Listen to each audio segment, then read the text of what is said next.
It is Q4. We are nearing the end of this wonderful year. So what buyers should you be focusing your energy and your marketing on for the rest of the year? Between the office meetings I spoke at this week, to our monthly housing opportunities webinar, to my coaching clients, to just conversations here in the office, I kept hearing the same narrative about how the wealth gap in America is widening because of the current economic situation. And of course, this has implications for real estate because we are where affordability being shitty really hurts, right?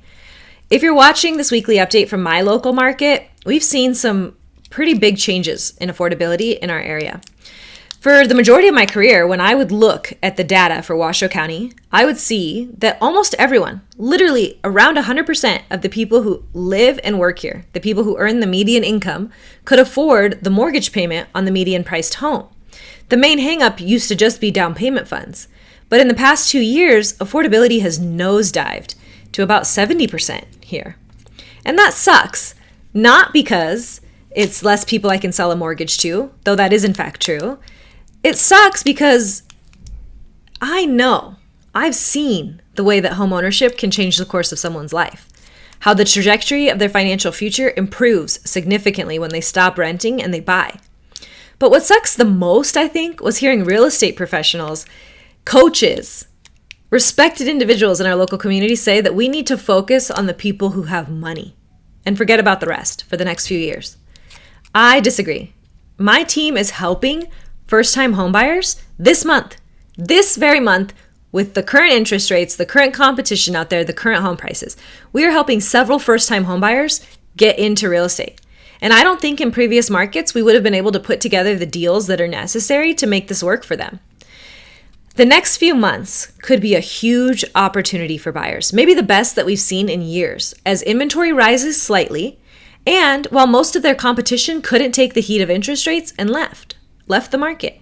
For those who persevere and stay, the next few months I think will be key.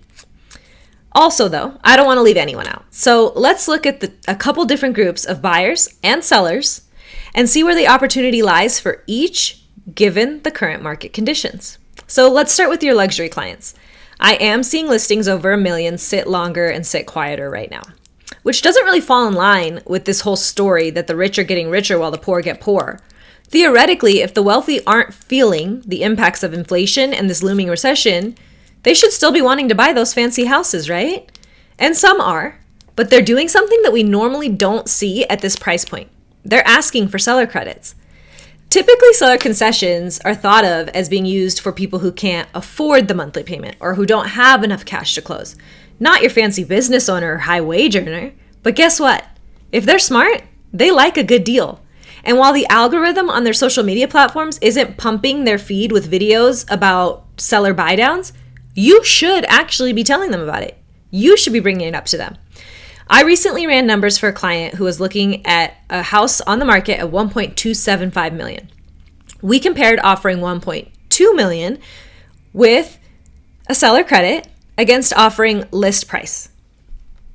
So let me back up. We compared offering $1.2 million without a seller credit, just taking the list price reduction, versus offering full list price with a $70,000 credit to buy down their interest rate. And my ego, because I tend to think I know these things from my experience, was this isn't going to make sense. They should just get the house for the lesser price. Offering full list price with a credit, especially $70,000 to buy down an interest rate on a loan of this size for 30 years when we're probably only going to keep it 2 years, it can't make sense. But I've learned I take my own advice and just run the numbers every single time because the numbers don't lie. And the monthly savings were great, but I was expecting that. $70,000 to buy an interest rate is going to get you a better interest rate for sure, which is going to be a better monthly payment. But I was surprised to see that the 5-year savings, which aren't just the monthly savings added up over 5 years, they also take into account the initial cost of financing. The 5-year savings were huge. But what if they refi in 18 months? So then I lowered that time span and the credit still made more sense. For your clients who are looking to list their luxury home, they should be using this kind of marketing. If the monthly payment on their house is better than the monthly payment on any other house in the same price point, that should get them more traffic. Okay, let's talk about move up and move down buyers. And I know this strategy is not going to be for everyone, but if you have a buyer or seller who needs a new place but is open to keeping their current house as a rental, we need to show them some really cool strategies that have more than one good implication for them. So if they want to move up or down, but the house that they have currently has an amazing interest rate and it hurts their heart to get rid of it, but it also has a good chunk of equity that they need to tap into as their down payment for the new place, if they were planning to use that equity once it was converted into proceeds to make their move up or move down purchase, we could use a bridge loan to help them make non-contingent offers. But if they're smart, they probably don't want to be a seller in this market, right? They want to take advantage of buying while the conditions are on their side and sell it later. So they should be a landlord, because as buyers leave this market, single-family homes are going to be more and more of a hot commodity. There's apartments going up everywhere. We see that when we drive around. But if you were looking to buy this year, you probably weren't looking to live in an apartment. And if you're going to have to pause your search and rent instead, not every family can live in an apartment, right? They're going to want a house. So if you can put another house on the market for rent, you should be able to rent it pretty quickly and to a good renter who would take good care of it.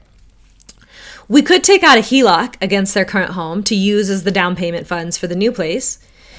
Then they could take advantage of buying while the market is a little more in their favor and wait to sell, or just never sell. Keep their beautiful interest rate and let it cash flow well for them on their departing primary, which has now become a rental. But this gets a little better. I've been deep diving on taxes this year. You guys probably know this if you follow me on Instagram. The first year that they made their old home into a rental is its first year in service, which is the best time to do a cost segregation study on it and get huge tax benefits from the accelerated depreciation. Typically on the Schedule E of your tax return on a rental, your depreciation is stretched out over 27 years. A cost segregation study narrows that down to like 5 to 7 years. And like I said, it's best done on the year that the property went into service as a rental. Yes, they're going to want to keep in mind that there is depreciation recapture when they go to sell this house, but maybe they never sell it. Maybe they keep it as a rental, or when they do sell it, they 1031 exchange those funds. You're thinking, Shivani, you lost me at the second sale of my cascade of escrows disappearing because I wanted to help them buy their new house and sell this one. 2 commissions. But you're in this for the long game, my friend. And if they become a real estate investor because you gave them amazing advice, they're going to use you to pick up more properties in the future. Okay, now let's talk about the first-time home buyers that I'm so excited about. As mentioned, this fall and winter is a big opportunity. Have I said that enough times?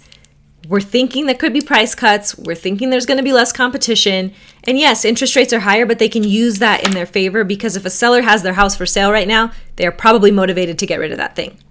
Someone just needs to tell the first-time homebuyers this because they're tired and discouraged and frankly beat up from trying to buy a house this year. It's been rough and it's not been pretty and it's not been enjoyable for them.